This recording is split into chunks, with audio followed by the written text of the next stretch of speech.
He had no home, no job, no family, just a shopping cart and a reputation. In Boston, he was invisible. Just another man on the street, passed by without a second thought.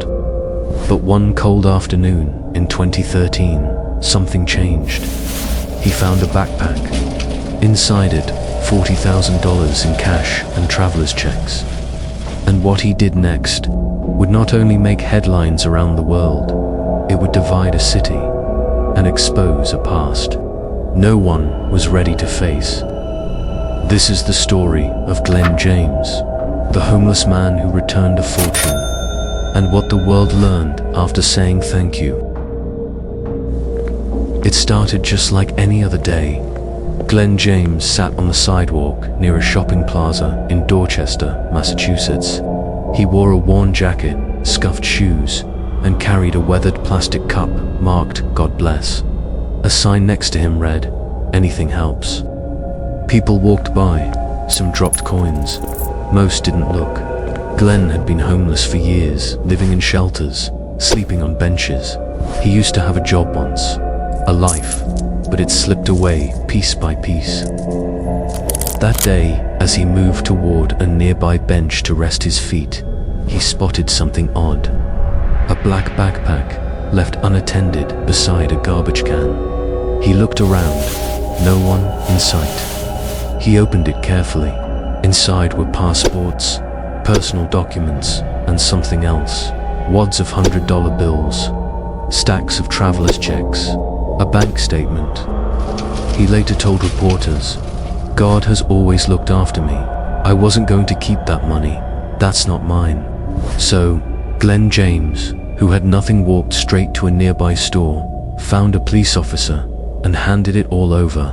The backpack contained $2,400 in cash and $39,500 in traveler's checks, belonging to a Chinese student visiting Boston. Police were stunned. Local media picked it up. Homeless man returns $40,000. But it didn't end there. Because across town, a stranger named Ethan Whittington saw the story and felt something. Ethan was just a regular guy from Virginia, but the story moved him. He thought, what if we help this man get a second chance? He launched a GoFundMe campaign, setting a modest goal, $50,000. Within hours, the fundraiser blew up. The story went viral. CNN, NBC, Time magazine.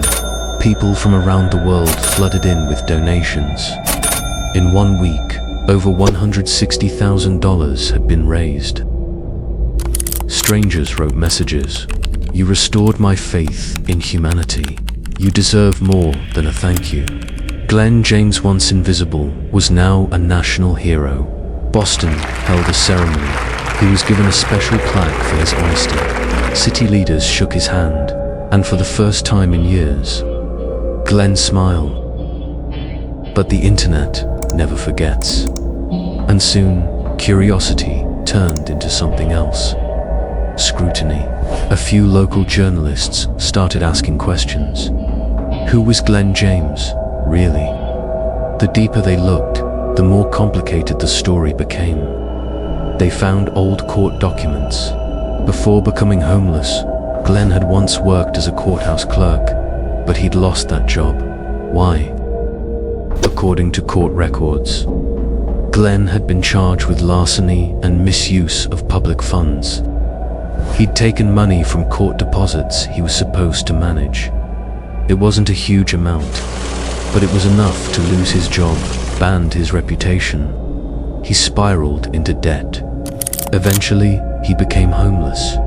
The man who returned $40,000 had once been convicted of stealing money. The headlines changed tone. Hero or hypocrite? Did the world reward the wrong man? Some people pulled their donations. Others demanded GoFundMe freeze the funds. But many stood by him. They argued, people can change. Who better to understand the value of doing the right thing than someone who once didn't? Ethan, the man who started the fundraiser, refused to back down. He said, "Glen's act speaks louder than his past. Let the man live." With the funds, Glen James got a small apartment. He bought new clothes, paid off debt, took basic computer classes. For the first time in a decade, he had privacy, a bed, warm meals. But Glen never used the moment to bask in fame. He avoided TV, declined interviews after a few weeks. He donated some of the money to a homeless shelter. He visited libraries to read quietly, and he kept to himself. One journalist caught up with him a year later. They asked, "Do you regret telling the truth about the money?"